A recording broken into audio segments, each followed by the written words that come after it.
La cave Terre Valdez, elle regroupe 250 viticulteurs répartis sur tout le sud du Beron. La superficie du vignoble est de 2500 hectares. En 2022, il y a eu un appel à projet de l'Agence de l'eau. Le thème de ce projet, c'était le BNI, bas niveau d'intrants. On a un cahier des charges que l'on doit respecter pour aller vers moins d'intrants sur nos vignes. Et c'est un engagement sur 5 ans. C'est un projet qui s'appuie sur une méthode, et cette méthode, ce sont les groupes pilotes. Il y a un groupe sur l'irrigation, le travail du sol, la fertilisation, la qualité de pulvérisation et la diversification des cultures.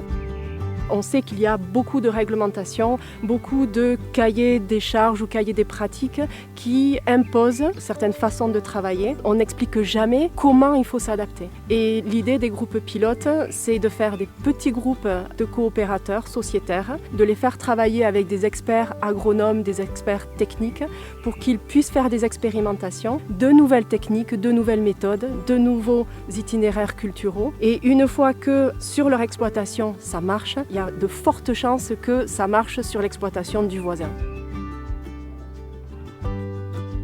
L'Agence de l'eau, avec la DRAF et le FEADER, finance des MAEC, des mesures agroécologiques et environnementales.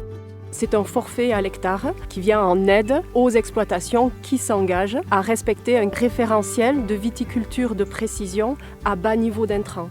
L'idée, c'est d'amener la bonne dose ou de faire la bonne action au bon moment, et c'est parce qu'on sera précis dans nos pratiques que l'on pourra réduire les intrants.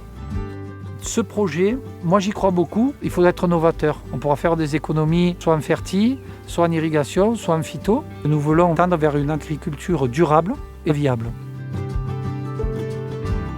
En 2025, 59 exploitations ont engagé au total 1100 hectares dans le référentiel de viticulture de précision à bas niveau d'intrants.